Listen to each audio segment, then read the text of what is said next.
दोस्तों, central teacher eligibility test का online application form भरने से पहले आपको इसके संबंध में जो बेसिक डिटेल्स है उसका ज्ञात होना जरूरी है। तो दोस्तों, सबसे पहले आप देख सकते हैं इसकी जो बेसिक डिटेल्स है। सबसे पहले duration of online application form 17 सितंबर 2024 से लेकर के 16 अक्टूबर 2024 तक, यानी कि आप इसका एप्लीकेशन फॉर्म 17 सितंबर से लेकर के 16 अक्टूबर 2024 के मध्य में आप भर सकते हैं। तो इसका डेट ऑफ एग्जामिनेशन, यानी कि इसका जो सीट है 2024 का दिसंबर 2024 का जो एग्जाम होगा वो 1 दिसंबर 2024 को CTET 2024 का एग्जाम होगा। ठीक है, अब इसकी जो एप्लीकेशन फीस है वो कितनी है, तो दोस्तों आप देख सकते हैं CTET दिसंबर 2024 पे examination fees general OBC non criminal के लिए जो पेपर वन यानी कि पेपर 1 के लिए 1,000 रुपये और पेपर दोनों यानी कि यदि आप दोनों पेपर के सिलेक्ट करते हैं तो आपको 1,200 रुपये पे करने होंगे। SC ST और अन्य कैटेगरीज के लिए 500 रुपये, और यदि दोनों पेपर्स को सिलेक्ट किया जाता है तो आपको 600 रुपये आपको ऑनलाइन पे करने, जो आप payment debit card, credit card, net banking या अन्य UPI ID से भी आप इसका पेमेंट कर सकते हैं। ठीक है, तो ये तो होगी इसकी बेसिक डिटेल्स कि आप कौन सी दिनांक तक इसका एप्लीकेशन फॉर्म भर सकते हैं। अब इसका जो एप्लीकेशन फॉर्म भरने के लिए आपको सबसे पहले CTET का जो ऑनलाइन रजिस्ट्रेशन पेज है उस पर आना होगा, जिसका लिंक मैंने ऑलरेडी चैनल के डिस्क्रिप्शन बॉक्स में दे दिया है। ठीक है, अब आपको सबसे पहले क्या करना है, सबसे पहले आपको न्यू रजिस्ट्रेशन इस पर आपको क्लिक करना होगा। जैसे न्यू रजिस्ट्रेशन पर आप क्लिक कर लेंगे तो आपके सामने कुछ बेसिक दिशा निर्देश है वो आपको पढ़ लेना है, और पढ़ने के बाद में आपको राइट क्लिक कर लेना है। ठीक है, उसके बाद में क्लिक हियर टू प्रोसेस इस पर आपको क्लिक करना होगा।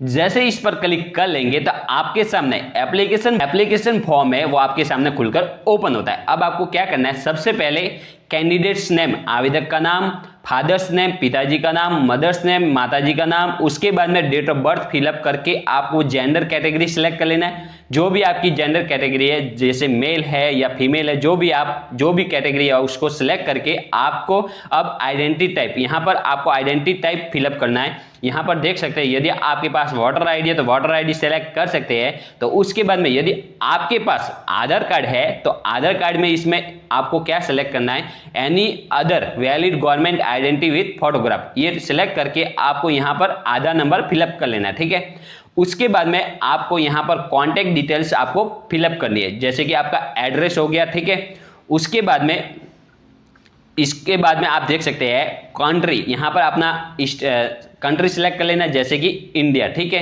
अपना इंडिया सिलेक्ट करके आपको अपना स्टेट सेलेक्ट कर लेना है। स्टेट सेलेक्ट करके आपको डिस्ट्रिक्ट सेलेक्ट कर लेना है, और डिस्ट्रिक्ट सेलेक्ट करके आपको पिन कोड यहाँ, और उसके बाद में ईमेल एड्रेस और कंफर्म ईमेल एड्रेस, यहाँ पर अपनी मेल आईडी जो आपके हमेशा एक्टिव रहती है। ठीक है, उसके बाद में कंफर्म मेल आईडी, जो आपने मेल आईडी दर्ज की है वो मेल आईडी यहाँ पर आपको फिलअप कर लेनी है। उसके बाद में मोबाइल नंबर, और जो मोबाइल नंबर यहाँ पर आपने फिलअप किए वो मोबाइल नंबर इधर आपको फिलअप कर लेना है। यदि आपके पास अन्य मोबाइल नंबर है तो यहाँ पर आप लिख सकते हैं। ठीक है, ऑप्शनल में। अब यदि आपका जो एड्रेस है ये सेम एड्रेस है जो आपने ऊपर की ये लिखा है, ये यदि आप सेम एड्रेस है तो आपको यहाँ पर राइट क्लिक कर लेना है। ठीक है, जैसे ही राइट क्लिक कर लेंगे तो उसके बाद में आपको अपना पासवर्ड बनाना है। तो पासवर्ड कैसे बना सकते हैं उसका जो पॉलिसी है वो मैं आपको इस चैनल के वीडियो के डिस्क्रिप्शन बॉक्स में बता दूंगा। ठीक है, अब आपको सबसे पहले पासवर्ड बनाना है, उसके बाद में कंफर्म पासवर्ड बनाना है। उसके बाद में सिक्योरिटी क्वेश्चंस, यहाँ पर आपको यदि आप पासवर्ड भूल जाते हैं तो आपका जो सिक्योरिटी आंसर है वो आपको सिलेक्ट करके आपको यहाँ पर सिक्योरिटी आंसर लिख लेना। ठीक है,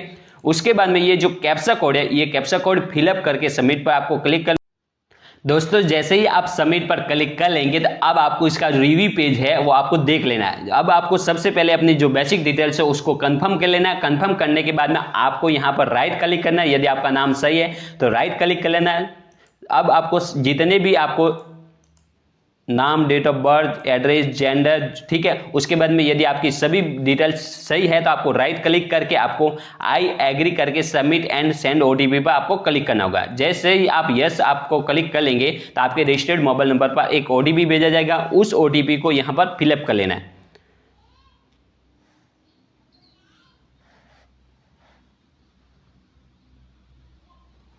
ठीक है। जैसे ही OTP आप फिलअप कर लेंगे और सबमिट रजिस्ट्रेशन पर फॉर्म पर आप क्लिक कर लेंगे तो आपका जो CTET का जो रजिस्ट्रेशन फॉर्म है वो रजिस्ट्रेशन हो जाता है।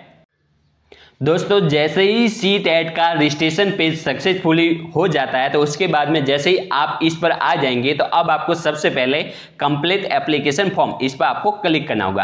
अब आपको क्या करना है, सबसे पहले अपनी पर्सनल डिटेल्स यहाँ पर फिलअप करनी होगी। पर्सनल डिटेल्स जैसे ही आप क्लिक कर लेंगे पर्सनल डिटेल्स में तो अब आपको सबसे पहले नेशनलिटी यानी कि आपकी नेशनलिटी आपको सिलेक्ट कर लेनी है, जैसे कि इंडियन। ठीक है। अब जैसे इंडियन सिलेक्ट कर लेंगे तो उसके बाद में आपको कैटेगरी सिलेक्ट कर लेना है।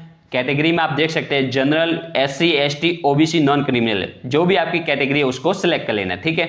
उसके बाद में RUA person with ban mark यानी कि आप विकलांग कैटेगरी से है तो आपको सिलेक्ट कर लेना है, यदि नहीं है तो आपको नहीं। ठीक है। उसके बाद में RUA पर्सन विथ डिसेबिलिटी यानी कि आपकी जो डिसेबिलिटी है वो किस प्रकार की वो सिलेक्ट कर लेना है। उसके बाद में आपको एम्प्लॉय, यदि आप वर्तमान में एम्प्लॉय है तो आपको सिलेक्ट करना है, नहीं है तो आपको नॉट एम्प्लॉय। ठीक है।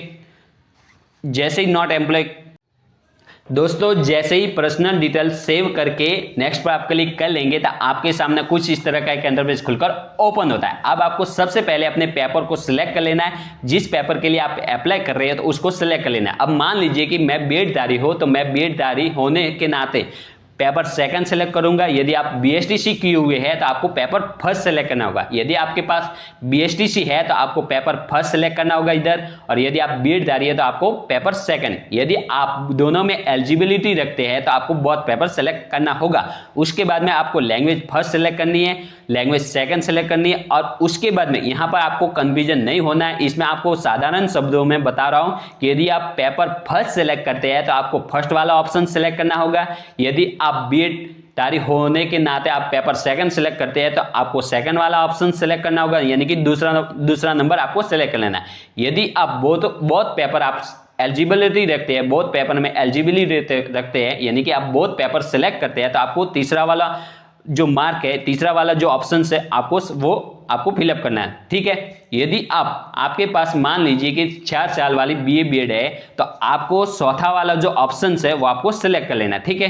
तो यानी कि आपको पता चला होगा कि पेपर फर्स्ट के लिए आपको फर्स्ट नंबर, पेपर सेकंड के लिए सेकंड नंबर, और बोथ पेपर के लिए थर्ड नंबर, और 4 साल के लिए जो आपको सेलेक्ट करना है उसके लिए आपको चौथा नंबर। ठीक है। ये तो हो गया आपका कंफ्यूजन दूर। अब आपको अपने जो सब्जेक्ट है वो आपको सेलेक्ट कर लेने हैं। यदि आप साइंस है तो आपको साइंस सेलेक्ट कर लेना, साइंस एंड मैथमेटिक्स सेलेक्ट कर लेना है। यदि आप आर्ट्स है तो आपको सोशल साइंस आपको सिलेक्ट करनी है। उसके बाद में यहाँ पर आपको कंफ्यूजन नहीं होना है। यहाँ पर आपको यदि आप BSTC किए हुए है तो आपको डिप्लोमा सिलेक्ट करना होगा, यदि आप बीएडधारी है तो आपको डिग्री सिलेक्ट करना है। ठीक है। उसके बाद में आपको क्या एग्जामिनेशन जो सेंटर है वो आपको सिलेक्ट कर लेना है। जैसे एग्जामिनेशन सेंटर सिलेक्ट करके आप ये जो कैप्चा कोड है ये फिलअप करके सेव एज नेक्स्ट पर आप क्लिक कर लेंगे तो दोस्तों जैसे ही आप सेव एंड नेक्स्ट पर आप क्लिक कर लेंगे तो आपके सामने एजुकेशन डिटेल्स भरने का ऑप्शन आएगा। अब आपको सबसे पहले यहाँ पर आपको सिलेक्ट कर लेना है। यदि आप बीएडधारी, आपने जो भी डिग्री सिलेक्ट की है, यदि डिप्लोमा सिलेक्ट किया है तो डिप्लोमा, यदि आप पास है तो आपको यहाँ पर पास सेलेक्ट करना होगा। यदि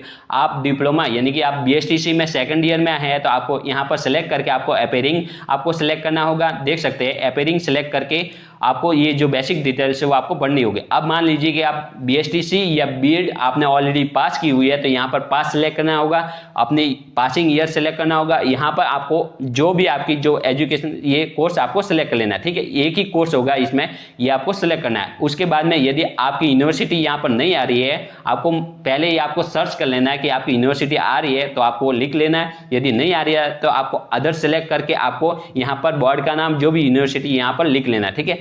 उसके बाद में परसेंटेज आपको सिलेक्ट कर लेना है और टोटल मार्क्स कितने में से कितने आए वो भर करके आपको आपके सामने जो परसेंटेज है आपके सामने आ जाएंगे। और उसके बाद में जो आपने बीएड कहाँ से की है उसके जो पिन कोड है उस एरिया के वो फिलअप करके आपको कैप्चा कोड फिलअप करके सेव एज नेक्स्ट पर आपको क्लिक करना होगा। अब आपको यस करके सेव एज नेक्स्ट पर आपको क्लिक करके दोस्तों जैसे ही एजुकेशन क्वालिफिकेशन फिलअप करके नेक्स्ट पर आप क्लिक कर लेंगे तो आपके सामने डॉक्यूमेंट अपलोड करने का जो पेज है वो ओपन हो जाता है। अब आपको सबसे पहले फर्स्ट वाले फाइल में आपको फोटो सेलेक्ट कर लेना है और सेकंड वाले सूज फाइल में आपको सिग्नेचर सेलेक्ट लेना है। जैसे सिग्नेचर और फोटो अपलोड कर देंगे तो उसके बाद में आपको सेव नेक्स्ट पर आपको क्लिक करना होगा। अब आपको यस क्लिक कर लेना है और यस क्लिक करके आपके सामने कुछ इस तरह का एक जो प्रीव्यू है, जो आपने फॉर्म भरा है उसका जो प्रीव्यू है वो आपके सामने खुलकर ओपन होता जा रहा है। अब आपको सबसे पहले अपने प्रीव्यू को चेक कर लेना। यदि आपका प्रीव्यू सही है, आपने जो बेसिक डिटेल्स है, सभी बेसिक डिटेल्स है वो आपने सही भरी है, तो आपको राइट क्लिक करके आपको सभी राइट क्लिक कर लेना है। जैसे आप राइट क्लिक करके आप आई एग्री पर क्लिक कर लेंगे तो आपको final submission of application form पर सिलेक्ट करके यस पर आपको क्लिक करना होगा। जैसे यस पर आप क्लिक कर लेंगे तो आपका जो एप्लीकेशन फॉर्म है वो आपका सबमिट हो जाता है। अब आपको अपनी मेल आईडी को वेरीफाई कर लेंगे तो उसके बाद में आपके सामने पेमेंट करने आपको सामने सबसे पहले click here to go to home, इस पर आपको क्लिक करना होगा। जैसे इस पर क्लिक कर लेंगे तो आपके सामने पे एग्जामिनेशन फीस, आपको एग्जामिनेशन जो फीस है वो आपको पे कर लेनी है। जैसे ही आप एग्जामिनेशन फीस पे कर लेंगे तो उसके बाद में आपका जो प्रिंट है वो आप प्रिंट कर सकते हैं, या तो डाउनलोड कर सकते हैं, या अपना सीटेट का एप्लीकेशन फॉर्म है वो अपने मोबाइल में सेव कर सकते हैं। तो दोस्तों इस तरह आप सीटेट 2024 का जो एप्लीकेशन फॉर्म है, ऑनलाइन एप्लीकेशन फॉर्म है वो आप भर सकते हैं। तो दोस्तों जानकारी अच्छी लगी हो तो इस वीडियो को जरूर लाइक करना, चैनल पर नए तो चैनल को सब्सक्राइब